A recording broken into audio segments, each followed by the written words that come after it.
les relations aujourd'hui, les relations humaines aujourd'hui, qui ne sont pas basées sur le gagnant-gagnant, ne durent pas. Justement. Parce qu'à un moment donné, chacun se pose la question, qu'est-ce que ça m'apporte? Qu'est-ce que je gagne? Vous savez, la vie, le monde est un monde de capitalisme. Même si certaines personnes se cachent derrière le socialisme, mais même ce socialisme-là est un capitalisme. Parce que vous allez voir par exemple les orphelinats. Ils vont vous dire qu'ils sont là à but non lucratif, ils font dans le socialisme. Mais il faut aller voir ce que ces gars brassent. Mais on les fait les dons. Ils brassent énormément. Quelqu'un qui ouvre son orphelinat, après 1 an, il n'a reçu rien, je vous dis, il va fermer. Il va fermer. Il va fermer. Tous ceux qui ouvrent l'orphelinat ouvrent parce qu'ils savent qu'il y a les dons qui vont arriver. Mais ils vont vous faire croire que non, c'est parce que j'ai l'amour pour les orphelins. En réalité, derrière cet amour, il y a ce que les orphelins rapportent. Comme un philosophe avait dit, je vais le paraphraser, pas d'intérêt, pas d'action. D'accord, merci. Madame Gounou. Oui, monsieur Chris. Maintenant, s'il faut faire une petite analyse, bon, c'est de façon ramassée, entre les enfants des riches et les enfants des pauvres, à l'école, ouais. On dirait que les enfants des pauvres s'en sortent plus par rapport aux enfants des riches, bien qu'eux, ils ont tous les moyens à leur place. Qu'est-ce qui peut expliquer ça? Parce que tu vas arriver peut-être même comme à Insam. On a vu des mamans venir pleurer, supplier qu'on prenne leurs enfants, on les laisse fréquenter, mais après on se rend compte que ce sont ces enfants-là qui sont devenus majors des promotions, et tout, les enfants dès qu'on accompagnait en voiture, et tout, ça ne donne rien. Bon, en fait, c'est un peu, je ne sais pas comment expliquer cela. Les enfants des riches, les enfants des pauvres, c'est vrai que ceux qui sont enfants des riches, ils ont la chance d'avoir tout à leur disposition, ils sont aux petits soins, ils ne manquent de rien, du coup ils ne poussent pas un peu trop la réflexion, ils ne se soucient de rien parce qu'ils savent que dès qu'ils ont un petit problème, c'est déjà résolu et tout, donc du coup ils n'ont aucun problème. Par contre, l'enfant du pauvre, lui, réfléchit. Ça veut dire que lorsqu'il est à la maison, même s'il est petit, il est déjà mature dans la tête. Ça veut dire c'est déjà que maman peut avoir un problème, qu'est-ce que je peux faire? Si je fais telle bêtise, maman ne pourra pas, mes parents ne pourront pas m'aider. Du coup, il évite de faire la bêtise. Et maintenant, quand ils sont à l'école, ils prennent leurs études au sérieux parce qu'ils savent que les parents ont souffert pour qu'ils en arrivent là. Donc du coup, ils ont la conscience, donc du coup la prise de conscience, ils sont conscients que je dois fournir des efforts pour ne pas décevoir, justement, je ne dois pas décevoir mes parents, donc du coup il faut que je donne le meilleur de moi, parce que si je déçois mes parents, qu'est-ce qu'on va devenir? Parce qu'ils ne comptent que sur moi, comme tout à l'heure notre étudiante était en train de l'expliquer. Elle disait que tantôt ses parents ont souffert pour elle. Il était temps qu'elle soit aussi en train de rendre la monnaie, l'appareil, oui, justement. Donc il faudrait qu'elle soit en train de fournir aussi des efforts. Donc quand elle explique, on comprend que ses parents ne sont pas nantis. Donc du coup, il faut qu'elle soit en train de se battre. Il ne faudrait pas qu'elle soit en train de décevoir ses parents. Parce qu'elle sait que c'est un gros sacrifice qu'ils ont fait pour pouvoir payer ses études au niveau licence et tout. Du coup, ils ont ces contraintes-là dans la tête. Donc, du coup, ils sont conscients que les parents souffrent pour que je sois en train de poursuivre mes études. Et après, si j'ai des diplômes, il faudrait bien que je sois en train de prendre aussi soin de mes parents et de mes petits frères qui sont derrière là. Il ne faudrait pas que je sois en train de décevoir les parents. Ils sont tellement conscients. Et du coup, ils sont plus intelligents aussi parfois. Parce que pour avoir parfois, je vais dire quoi, même les argents de poche, parfois ils n'ont même pas d'argent de poche. Parfois pour sortir le matin, parfois ils mangent des restes de nourriture le matin avant de pouvoir aller à l'école. Et ils sont obligés de supporter la famine au courant de la journée comme ça. Et puis le soir, ils rentrent avec le ventre presque plat pour manger peut-être le couscous que maman a préparé. Peut-être ça a passé 2 jours, 3 jours. Et du coup, ça les rend, je crois, en quelque sorte très sages. Par contre, de l'autre côté, ils ont tout à leur porter. Du coup, ils ne réfléchissent pas beaucoup.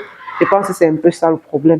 Parfois, le petit déjeuner, le matin. Tout est prêt, ils sont tellement rassasiés que lorsqu'ils arrivent à l'école, ils dorment seulement.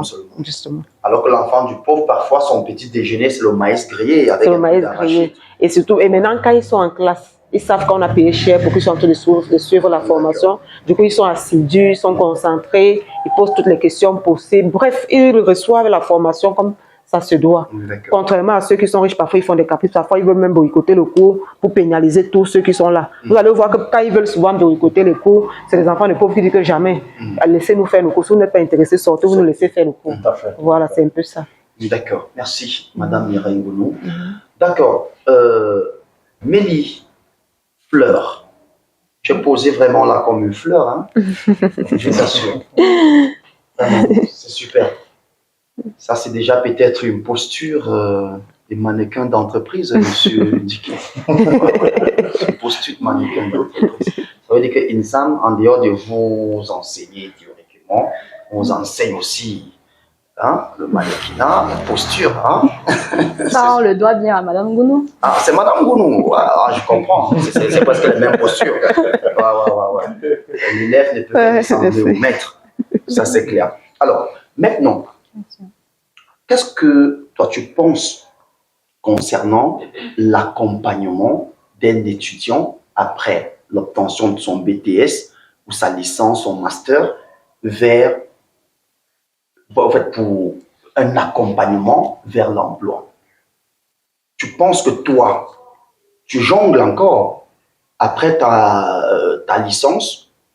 Tu penses que qu'est-ce qui peut être mis sur pied pour t'accompagner vers l'obtention d'un emploi facile?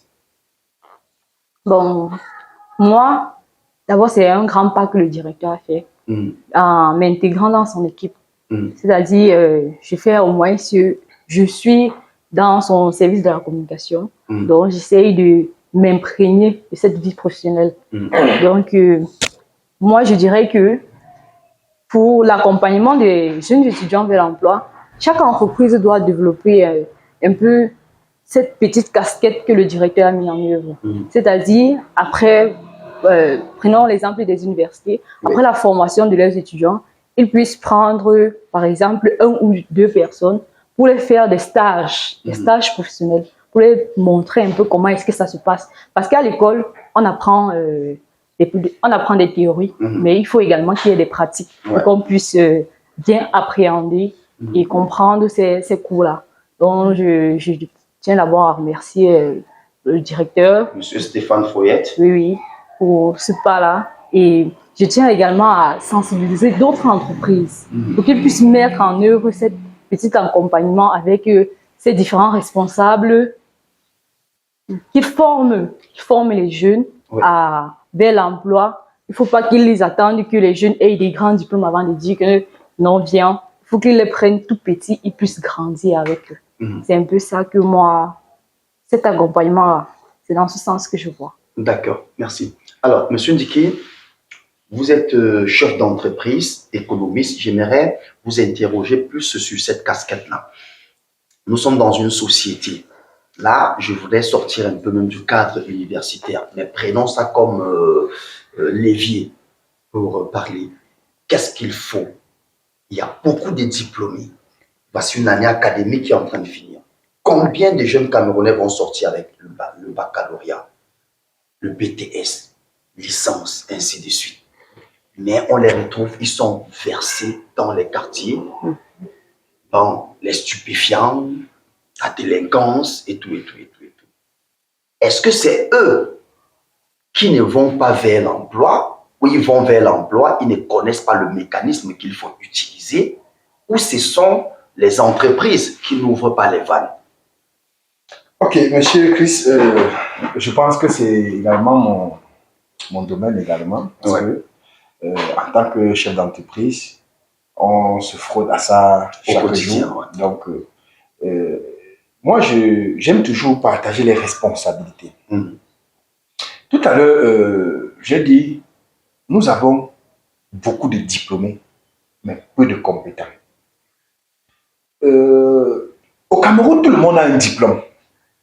Mais ceux qui peuvent faire valoir leurs diplômes, ils sont très peu. Justement.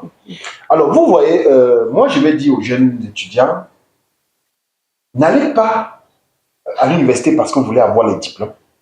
Je préfère encore que vous sortez de là sans diplôme, mais que vous avez une compétence.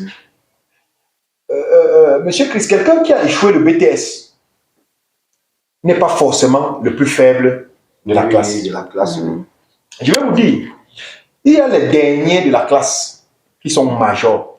Je dis à quelqu'un, je dis sur un plateau, le major d'une promotion n'est pas le plus fort forcément. Justement. J'aime expliquer cela. C'est l'horoscope, le jour là, il était dans sa forme. Justement, c'est ça que j'aime expliquer pour vous.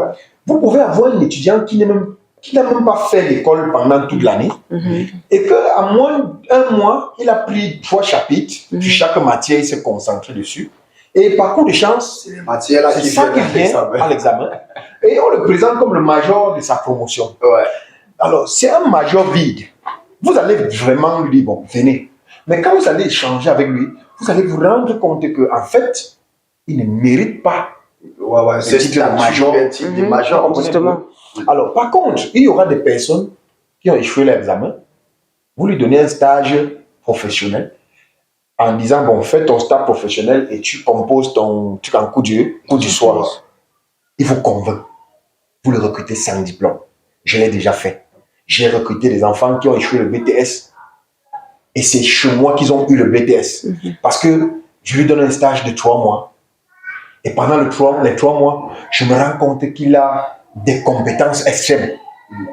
Quand il finit son stage, je lui mets en pré-emploi. Et il me convainc, je lui donne un contrat. Et maintenant, je lui dis, pour que notre entreprise ne soit pas une entreprise des personnes qui n'ont pas le diplôme, va faire un coup du soir. Mais je ne doute pas de tes compétences parce que je sais déjà de quoi tu es capable. Et je vais vous dire ici que tu veux, c'est juste une formalité. Justement, j'ai payé même les cours du soir de certains. C'est moi qui les demande de rentrer à l'école parce que quand je me rends compte que je vais les activer, c'est une responsabilité. Et la réglementation en vigueur demande d'avoir un certain niveau. Je les fais rentrer à l'école pour avoir ce niveau parce que je compte que ce soit lui. Parce que j'ai vu de quoi il est capable. Donc, pour dire à la jeunesse que ne trichez pas parce que ce qui m'amuse dans la tricherie, c'est que ça vous rattrape. Ça vous rattrape. Donc, vous allez tricher, avancer, mais le moment où il va falloir maintenant faire valoir ce que vous avez appris, on va découvrir que vous étiez un tricheur.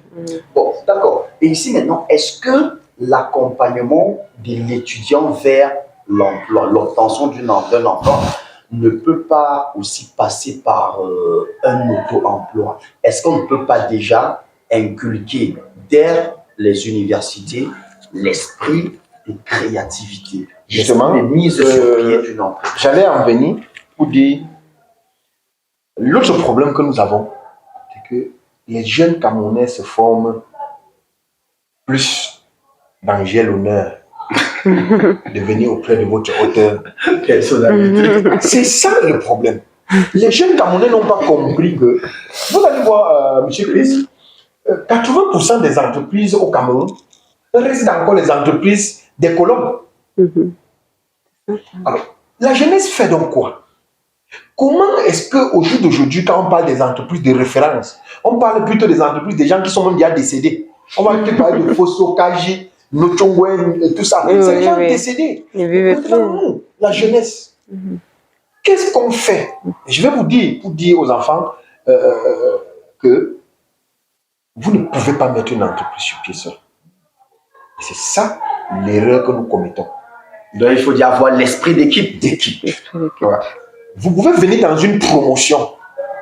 Vous vous mettez en groupe de 10.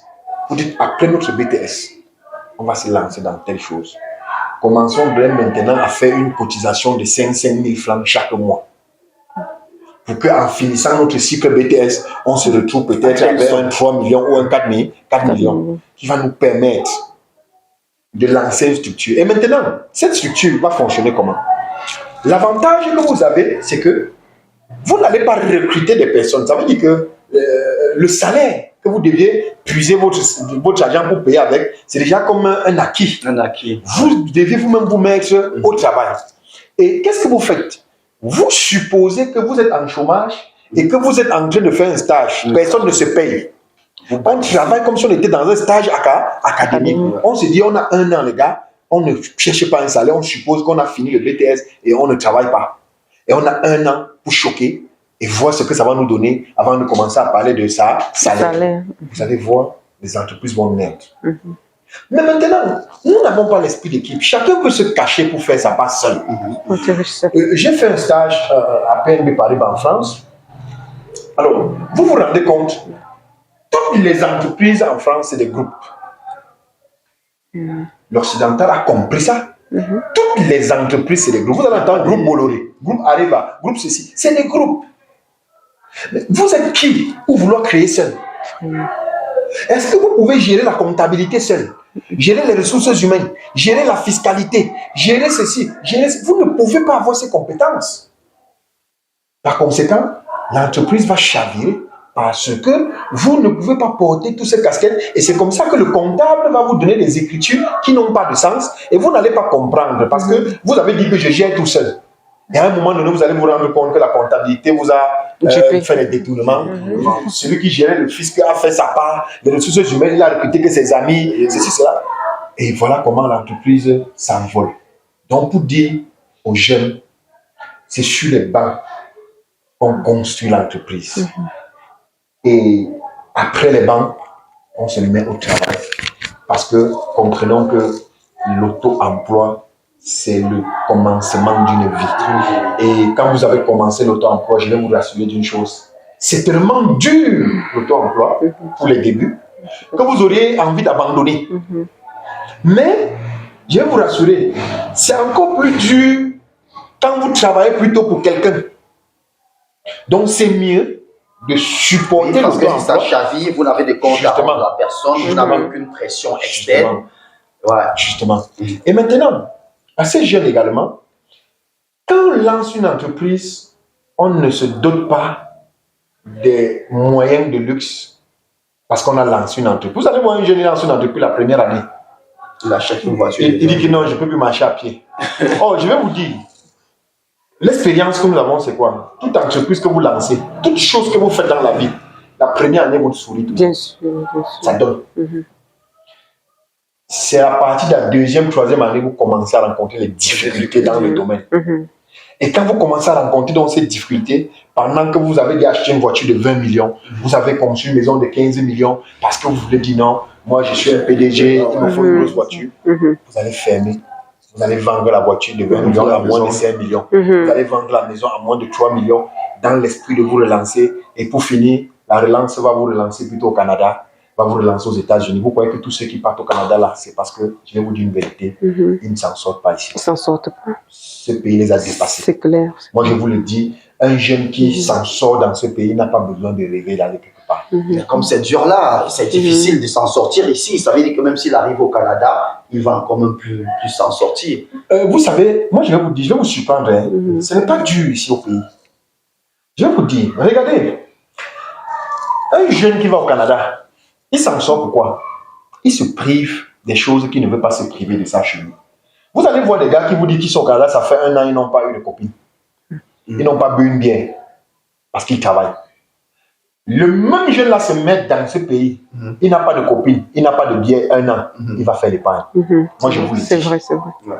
C'est parce que nous nous dotons d'une vie sur place. On veut le mature. Justement, où on dit bon. Est-ce que tu sais qu'il y a des gars au Canada qui ont 4 habits? C'est-à-dire qu'ils ont voyagé d'ici pour le Canada avec 4 habits pendant 1 an, ils n'ont pas acheté un habit. C'est vrai. Parce qu'il est là, dans sa tête, il est au front. Alors, mets dans ta tête, dans ce pays que tu es au front, mets-toi au travail, prive-toi de l'alcool, prive-toi des femmes. Après 1 an, tu regardes ce que tu auras épargné. Parce que je vais vous dire, certains gens vont vous dire, je ne donne pas l'argent à la femme. La femme n'a pas besoin de prendre seulement l'argent. Seulement le crédit de communication que tu mets pour lui dire bonjour, bonsoir. Le temps que tu passes avec elle. Seulement les taxis que tu payes quand il vient te saluer, c'est une dépense. Parce que d'autres vont vous dire, je ne dépense pas sur la femme, parce qu'ils ne retirent pas 10 000 une fois pour donner. Mais si vous allez au fond, vous allez vous rendre compte. Alors, si tu as comme ça 3, 4, 5, vous partez manger poulet, justement, faire la bière. vous comprenez un peu? Parce que quand vous prenez, au Cameroun par exemple, quand vous prenez une bière en moyenne par jour, ça vous revient à presque 271 000 là. Une bière, celui qui boit une seule bière chaque jour. Ça vous revient à 271 000 là. Si vous faites sur 10 ans, vous voyez combien vous avez dépensé. Ça, c'est la moyenne d'une bière parce que le Camerounais moyen se retrouve parfois à 10-12 parce que le samedi et dimanche, on saccage. Vous comprenez? Donc, pour dire l'accompagnement, je vais sortir là pour dire à ces jeunes étudiants, travailler, fréquenter d'abord avec l'esprit d'auto-emploi. Il faudrait que le gel honneur soit l'option B. Ça veut dire que l'auto-emploi n'a pas donné et vous vous dites, je me lance dans une entreprise peut-être pour 1 an, 2 ans, le temps pour moi d'avoir un capital pour démarrer ma propre activité. Troisième des choses, il faut sortir de la monotonie. Les jeunes aujourd'hui, quand vous cherchez l'emploi, n'allez plus télécharger les CV sur le net. Faites les CV extraordinaires. Sortez de la monotonie, attirez l'attention du recruteur. Parce que quand on voit les mêmes choses tous les jours, on ne sait plus réellement à qui faire confiance parce que vous avez dit la même chose. On a 10 dossiers, c'est 10 mêmes formules, c'est 10 formules identiques. Justement. Ouais. Je vais vous dire, on me recrute à CCA. Je fais un CV où je mets mon nom, je mets mon âge, je mets uniquement l'expérience professionnelle. J'envoie. Et sur ma demande, je n'ai pas fait 4 lignes. Pétri d'une expérience de tel nombre d'années, je souhaite mettre au service de votre humble structure mon expérience. Espérant une suite favorable de votre part, bien vouloir recevoir nos salutations distinguées, je m'arrête là. Le recruteur m'appelle à CCA. J'arrive. Il me dit, en réalité, il n'y a pas de recrutement, mais je veux comprendre votre esprit. Monsieur Ndiké, je n'ai rien compris sur votre demande. C'était une blague ou réellement vous étiez en train de démarrer l'emploi? Je dis merci monsieur de m'avoir en quelque sorte donné cette chance parce que vous savez, avoir un entretien n'est pas facile. Vous allez me permettre de vous dire, moi je suis un innovateur. Je fais ce que les autres n'ont pas encore fait. Donnez-moi une chance dans votre entreprise et je vais changer certaines choses de façon positive. Je suis sûr, vous êtes surpris parce que je n'ai pas fait ce que les autres ont l'habitude de faire. C'est comme ça que je fonctionne. Je suis quelqu'un qui se démarque parmi tant d'autres. Quand je veux continuer, je dis ça va. Vous voulez travailler dans quelle ville? Je vous le dis. On a échangé. Il m'a dit de revenir pour mon contrat. Je ne suis plus revenu parce que j'avais l'esprit de créer ma propre boîte. Je serai aujourd'hui à CCA parce que j'ai fait un CV et une demande que le recruteur a dit, mais celui-ci, c'est qui? Pourquoi il a fait ça comme ça? Il faut qu'il cherche à le rencontrer. Justement. C'est un plaisanteur. Justement. Donc, chers jeunes, faites des choses, ne copiez plus ce que les autres ont fait pendant longtemps. Essayez de faire, de vous démarquer avec des nouvelles choses. Essayez de créer et vous allez voir, les choses vont aller. Parce que moi, je dis, ce pays a beaucoup d'opportunités, mais sauf que il y a moins de compétences. D'accord, merci. En un seul mot, dotez-vous des compétences. Tout à fait. C'est très important. Alors, Madame Gounou. Oui, Monsieur Chris Arabi. On va ressortir. Oui. OK? Oui. Quelle stratégie doit-on mettre sur pied? Bon, je ne vais pas prendre toujours le cas de INSAM. Je peux parler de votre propre expérience pour accompagner l'étudiant vers l'emploi. Donc, tout le monde veut travailler. Bien sûr, bien sûr. Tout le monde. Il y a ce qu'on appelle en entreprise le retour sur investissement. C'est ça, monsieur Ndiké? Oui, justement. Voilà. Ce que je dirais aux jeunes, c'est de ne pas simplifier les opportunités qui s'offrent à eux. Parce que parfois, quand ils terminent avec leur formation, parfois ils terminent avec le master et tout, ils se disent que bon, voilà, si je n'ai pas un salaire minimum de 500 000, je ne peux pas commencer et tout. Ce n'est pas facile, le monde professionnel. Et il est toujours mieux d'être dans une entreprise, même si vous n'avez pas un salaire. C'est mieux de commencer dans une entreprise. Avec du temps, vous allez vous faire du chemin, vous allez gagner en expérience et puis l'avenir sera promoteur pour vous. Si je dois prendre l'exemple sur moi, au début, quand je commençais dans le monde professionnel, je n'avais même pas de salaire.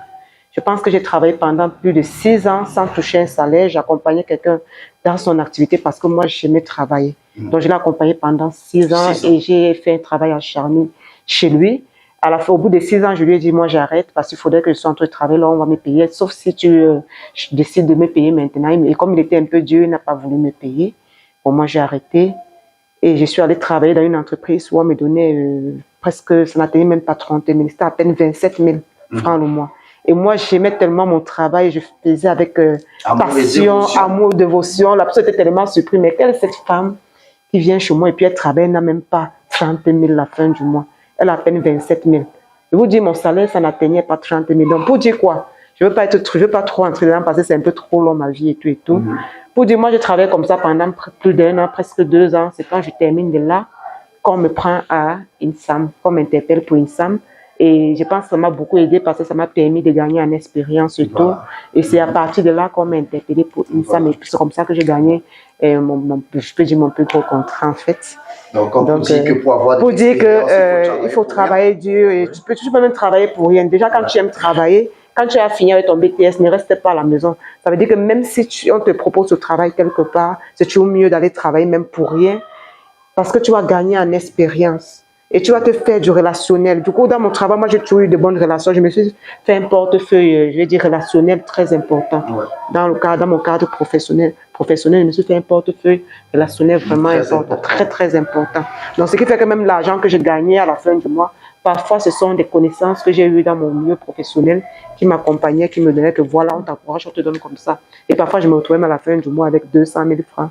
Pas parce que je demandais, mais parce qu'on me dépannait comme ça. Quelqu'un arrive là comme ça, tu lui rends un service tellement bien, envoyé, il retire 20 000, il te donne en partant. L'autre te retire 30 000, donc c'est comme ça qui était plus que mon salaire en fait. Donc c'est comme ça que j'ai commencé, j'ai travaillé comme ça. Et moi je faisais avec amour et dévotion et tout. Il faut préciser à ces jeunes-là, Madame Gounou dit qu'elle a travaillé 6 ans sans salaire. Oui, c'est vrai. Elle a travaillé. Ça veut dire qu'elle a emmagasiné l'expérience. Il ne faut pas confondre l'expérience professionnelle avec le nombre d'années au poste. Parce qu'une autre personne va faire les mêmes 6 ans, mais il ne doit rien connaître. Il doit rien connaître, il vient s'asseoir le matin. Vous comprenez, c'est ça, je voulais attirer l'attention là, parce qu'il y a le nombre d'années au poste et l'expérience professionnelle. C'est deux choses différentes. Donc, allez travailler, ne dites pas que non, comment on ne me paye pas, je vais jongler. Je m'assois, je jongle, je n'avais rien gagné. Donc, Madame Gounou a eu cette opportunité parce que pendant les 6 ans, elle travaille. Se battre, c'est pas tout le temps facile de se battre en fréquentant, mais il faut se battre. Parce que pour avoir la vie dont on pense, la vie dont on voit des influenceurs là, il faut travailler, il faut beaucoup bosser. C'est qu'on voit dans les novellas. Ouais, il faut beaucoup bosser. D'accord. D'accord. Beaucoup de courage à toi. Merci. Reste positive. Hein. Rien ne t'influence, ok? D'accord. Porte-toi bien. On aura l'opportunité de t'avoir encore sur le plateau. Merci. Alors, Monsieur Diké, enseignant et fondateur de microfinance CERIC, expert en économie, ce n'est pas moi qui ai été satisfait de vous recevoir sur ce plateau, mais ceux qui vous ont regardé et écouté, vraiment, c'est eux qui sont satisfaits. Mais moi que vous avez honoré, vraiment, je suis très, très comblé. Merci d'avoir accepté et j'aimerais qu'en quelques mots, vous délivrez un message à ces étudiants, passant par les écoliers, parce que l'année prochaine, on aura encore beaucoup d'étudiants à INSAM et pour l'avenir. Monsieur Chris, ça a été un honneur d'être sur ce plateau ce jour. Et je tenais également à dire un merci à Dr Foyette, qui ne ménage aucun effort pour permettre aux jeunes de s'exprimer.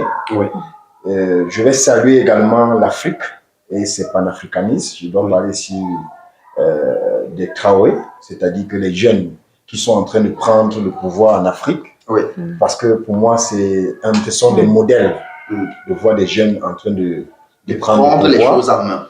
Justement. Et je dois également saluer le Cameroun avec ses élections à venir 2025.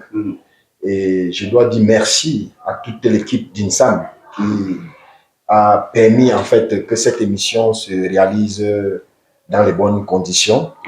Et je dois saluer en fait Bafoussam et dire tout simplement à la jeunesse, mettez vos travail parce que seul le travail paie et ne vous laissez pas tromper, rien d'autre ne paie que le travail. Je pense que si les jeunes ont compris ça et qu'ils se mettent au travail, l'avenir... Le Cameroun sera debout. Justement. Merci. Alors, Madame Mireille Ngounou, responsable des relations publiques à l'Institut universitaire et stratégique de l'Essuaire, j'ai beaucoup apprécié la dextérité, la précision et la pertinence avec lesquelles vous nous avez éclairé sur certains points qui restaient encore obscurs, surtout dans ma tête et la tête également des personnes qui nous regardent. Qu'est-ce qu'on peut dire en guise de mots de fin? Mais sentez-vous honoré. J'ai été trop satisfait de partager ce plateau avec vous. Merci Chris Larabi, le plaisir est partagé. Je dirais ici merci à tous ceux qui nous ont suivis de bout en bout. Et c'était un honneur pour nous d'être là afin de vous clarifier sur un certain nombre de points. Je vais insister en disant à la jeunesse qu'ils ne doivent pas se laisser embobiner par les vendeurs des illusions. Ils doivent tout simplement se mettre au travail parce que seul le travail paye. Et ils doivent se concentrer sur les études, ils doivent abandonner tout ce qui peut les mener à la dérive. Et ils doivent tout simplement se concentrer sur le travail, uniquement le travail. Et ils doivent persévérer, ils ne doivent pas sous-estimer les opportunités qui s'offrent à eux. Ils ne doivent pas penser que lorsqu'on commence un travail après une formation, on doit forcément toucher un gros salaire. Ils doivent aussi comprendre qu'il y a des compétences qui doivent accompagner le travail. Ils doivent tout simplement se mettre au travail et ils doivent persévérer et espérer plus à l'avenir. Espérer plus à l'avenir. Voilà donc le mot. J'aime toujours laisser le meilleur pour la fin. Pour la fin, oui. Et le meilleur que j'ai réservé ce soir, c'est Christ lui-même. Parce que c'est un monsieur que j'ai connu. Quand on parle de la persévérance, je pense que c'est comme si on a calqué ça sur lui. Parce que c'est un monsieur persévérant. Wow. J'ai pensé un moment qu'il devait abandonner. N'est-ce pas? Je le connais depuis. Dans ce domaine, a fait ce qu'on ne peut pas faire. Je vous le dis, moi j'ai pensé un moment qu'il devait abandonner parce que c'était difficile. Et c'est également un modèle pour la jeunesse parce que, Monsieur Chris, je vous tiens un coup de chapeau. Merci. Parce que votre parcours, j'en ai vécu. Et je suis fier de savoir aujourd'hui que vous êtes resté dans le domaine. Vous avez persisté, vous avez persévéré pour être aujourd'hui où vous êtes. Et j'appelle Dr Foyette de vous prendre vraiment avec des pincettes parce que vous êtes petit de talent. Vous avez une expérience, vous avez une compétence dans ce domaine. Et je pense que si Dr Foyette vous laisse les mains libres, vous allez faire des merveilles avec la radio INSA. Merci. Merci infiniment. C'était un témoignage vivant et à chaud, vraiment. Tu crées en moi des frissons. Je peux fondre en larmes, mais je ne peux pas, je me retire parce qu'on est à la télévision. On ne peut pas pleurer sur un plateau de télé, donc vraiment, ça me va droit au cœur, ça me galvanise. Et là, je vous tiens la promesse, je m'agripperai toujours sur mes rêves. Je ferai à ce que vous qui êtes mes aînés, que vous soyez contents de moi demain.